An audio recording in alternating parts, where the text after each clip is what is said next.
Salam sejahtera untuk sahabat sekalian, saudara sekalian dimanapun berada. Saya Gembala dan Ciswat. Dalam video kali ini saya akan menanggapi Pendeta David Tong atas penolakannya terhadap doktrin penebusan Yesus Kristus untuk semua manusia. Jadi posisi iman Pendeta David Tong berposisi pada doktrin limited atonement. Nah, saya akan menanggapi Pendeta David Tong atas pendekatan eksegetikal yang dibuatnya dari Lukas pasal 2 ayat 1. Nah, mari kita lihat pernyataan Pendeta David Tong yang saya ambil dari dinding Facebook Pendeta David Tong. Nah, kita bisa lihat di sini. Nah, ini pernyataannya itu Pak David Tong. Mereka yang menolak limited atonement dengan alasan semua atau seluruh dalam Alkitab berarti semua atau seluruh secara literal tanpa kecuali harusnya percaya bahwa Kaisar Agustus juga mensensus penduduk Papua. Lukas 2 ayat 1. Biblical theology bukan shallow biblicism. Ya, jadi biblical theology bukan shallow biblicism. Ya, shallow ya, kalau L2 itu dangkal ya, maksudnya itu pasti ya. Nah, bukan pemahaman biblikal dangkal. Nah, argumen Pendeta David Tong ini argumen yang dibangun untuk menolak doktrin penebusan Kristus untuk semua manusia. Dan ini argumen pembelaan terhadap doktrin penebusan terbatas atau limited atonement. Nah, jadi Lukas 2 ayat 1 dipakai sebagai analogi dari Pendeta David Tong. Nah, ini kemudian ada lagi. Dia bilang, sederhana aja kok ketika Lukas menulis Kaisar Agustus mendaftar semua orang di seluruh dunia. Lukas 2 ayat 1, siapakah Anda kita yang berani mengubah menjadi mendaftar sebagian orang hanya penduduk Romawi? Nah, jadi maksud ya, saya coba maksud dari apa yang dinyatakan oleh Pendeta David Tong dalam tulisannya di dinding Facebook ini ialah untuk membela posisi doktrin penebusan terbatas atau limited atonement.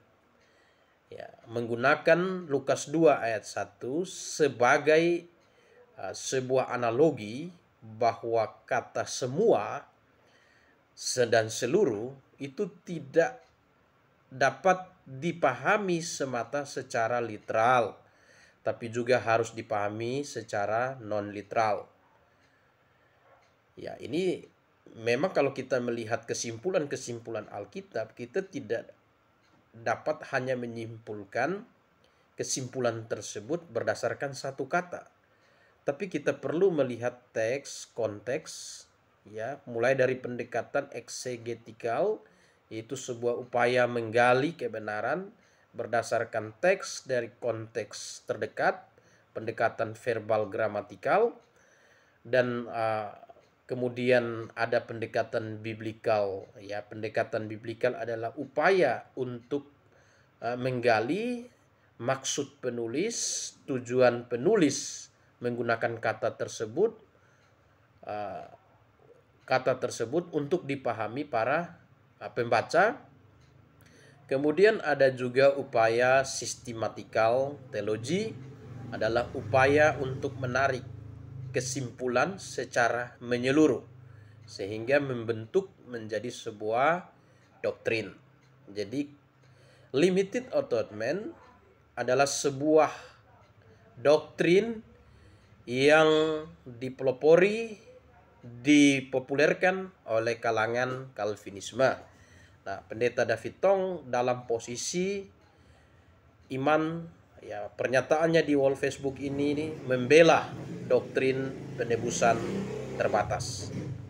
Nah, saya akan menanggapi pernyataan Pendeta Davitong. Pertama, mengapa ada pembelaan, ada upaya untuk mengubah makna kata semua dan seluruh. Mengubah makna kata semua dan seluruh yang tertulis secara eksplisit dengan menggunakan Lukas 2 ayat 1 sebagai analogi oleh kelompok limited author man. Mengapa? Karena Alkitab secara eksplisit memberikan satu pernyataan bahwa Yesus menebus dosa semua manusia. Nah, coba kita lihat ya apa yang Alkitab katakan. Kita bisa lihat ini Alkitab. Nah, di dalam surat 1 Timotius pasal 2, kita bisa lihat 1 Timotius, oke, pasal 2 ayat 5 dan 6. Ya. Karena Allah itu esa, dan esa pula dia yang menjadi pengantara Allah dan manusia, yaitu manusia Kristus Yesus. Ya. Yang menyerahkan dirinya sebagai tebusan bagi semua manusia. Itu kesaksian pada waktu yang ditentukan. Jadi alasan Pak Davitong dan juga penganut penebusan terbatas menggunakan Lukas 2 ayat 1 sebagai sebuah analogi untuk menyatakan bahwa pengertian atau makna kata semua dan kata seluruh tidak bermakna konkret, tidak bermakna literal, tapi bermakna abstrak dan alegoris, bermakna non-literal, ialah untuk melawan pernyataan eksplisit dari ayat-ayat Alkitab yang menyatakan penebusan Yesus Kristus untuk semua manusia. Ya, 1 Timotius 2 ayat 5 dan 6, ayat 6 ini yang telah menyerahkan diri sebagai tebusan bagi semua manusia. Itu kesaksian pada waktu yang ditentukan. Nah, kemudian bisa kita lihat lagi ya di dalam 1 Yohanes pasal 2 ayat 2. 1 Yohanes pasal 2 ayat 2, dan ia adalah pendamaian untuk segala dosa kita. Dan bukan untuk dosa kita saja, tetapi juga untuk dosa seluruh dunia. Jadi seluruh dunia. Nah, ini adalah bagian atau ayat-ayat eksplisit yang menyatakan penebusan Yesus Kristus adalah untuk semua, seluruh dunia, semua manusia.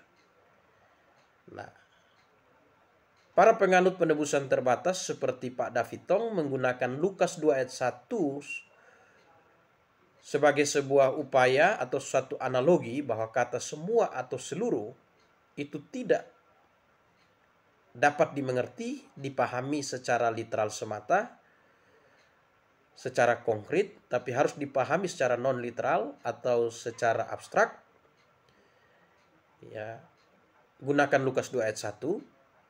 Nah, apakah benar demikian? Apakah mereka sudah melakukan?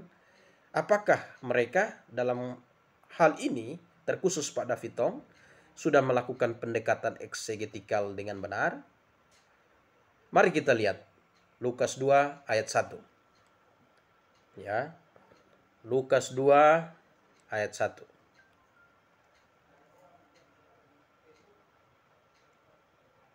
Nah, Lukas 2 ayat 1. Pada waktu Kaisar Agustus mengeluarkan suatu perintah menyuruh mendaftar semua orang di seluruh dunia. Nah, semua orang, ini sudah semua orang di seluruh dunia. Nah, menurut penganut penebusan terbatas, Pak Davitong, kata semua orang ini tidak berarti semua orang di dunia. Kata seluruh dunia tidak berarti seluruh dunia. Ya. Kalau dipahami demikian, faktanya sensus itu terjadi bukan untuk semua orang di dunia, dan sensus itu terjadi bukan untuk seluruh wilayah di dunia.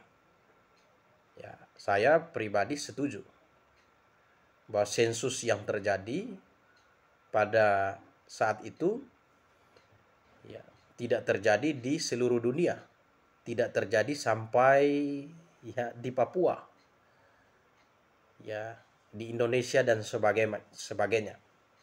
Ya, saya bisa setuju itu. Ya. Nah, namun apakah yang dimaksud Lukas dengan menggunakan kata semua dan seluruh di sini? Lukas ingin menunjuk bahwa semua dan seluruh di sini merujuk kepada dunia. Nah, ini pertanyaannya. Apakah semua dan seluruh di sini yang dimaksud Lukas ini merujuk kepada dunia? Nah, kalau kita lihat di dalam teks Yunaninya, ya kata dunia, kita bisa lihat di situ, kata dunia di dalam teks Yunaninya itu tidak menggunakan kata kosmos. Ya, tidak menggunakan kata kosmos. Dunia ya, konkret itu kata kosmos, tetapi kata dunia di situ menggunakan kata oikomenen, ya. Kata oikomenen. Nah, ini lihat ya. Saya ambil di sini semua. Pasan ten oikomenen. Ya. Nah, kata seluruh dunia kalau di dalam teks Indonesia tanpa definite artikel. Tapi dalam teks aslinya itu ada definite artikel yang merujuk kepada dunia yang dimaksud. Nah, kata oikomenen itu berbeda dengan pengertian kata kosmos. Kosmos merujuk kepada dunia secara menyeluruh. Sedangkan kata oikomenen ini merujuk kepada dunia yang dihuni.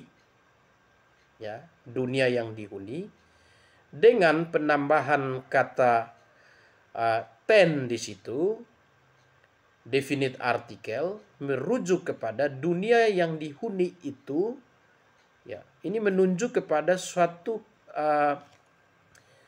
dunia yang pasti yang dihuni itu, dunia yang pasti yang dihuni itu, ini ya ini menjelaskan bahwa maksud dari Lukas dunia yang dihuni itu adalah di dalam kekaisaran, di dalam wilayah kekaisaran Kaisar Agustus. Nah, itu ya dengan penambahan kata dengan adanya definite artikel di situ itu merujuk kepada suatu penunjuk yang pasti. Penunjuk yang pasti.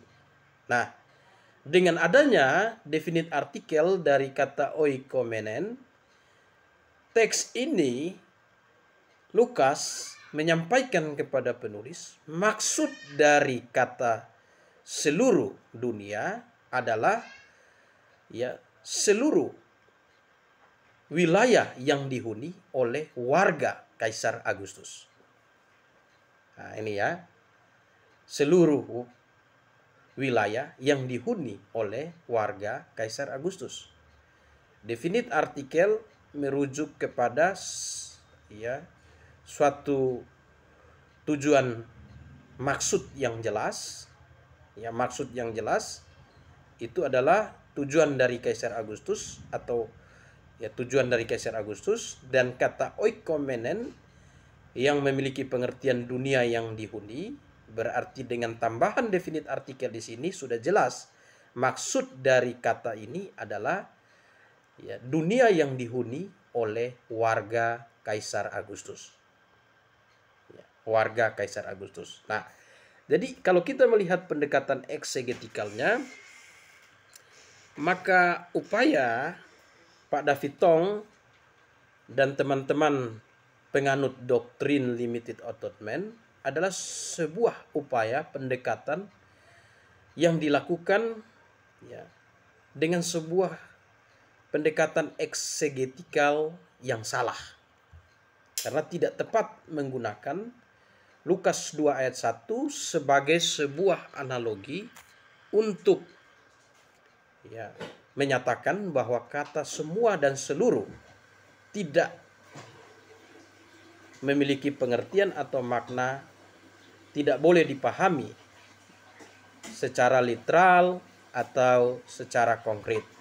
Ya, karena ini adalah pendekatan eksegetikal yang salah. Ya, analogi dalam ilmu logika ini adalah analogi sesat. Ya, analogi sesat. Nah, jadi kesimpulannya, para penganut doktrin limited atonement, Pak David Tong sudah melakukan suatu kesalahan pendekatan eksegetikal dari Lukas 2 ayat 1 dan ya analogi yang dipakai dalam Lukas 2 ayat 1 adalah sebuah analogi sesat untuk ya membenarkan posisi doktrin limited atonement untuk melawan ayat-ayat Alkitab yang menjelaskan penebusan Yesus Kristus untuk semua manusia secara eksplisit. Ya, secara eksplisit. Demikian tanggapan saya, Gembala dan Jesuat dari Kupang, Nusa Tenggara Timur. Salam sejahtera, Maranatha.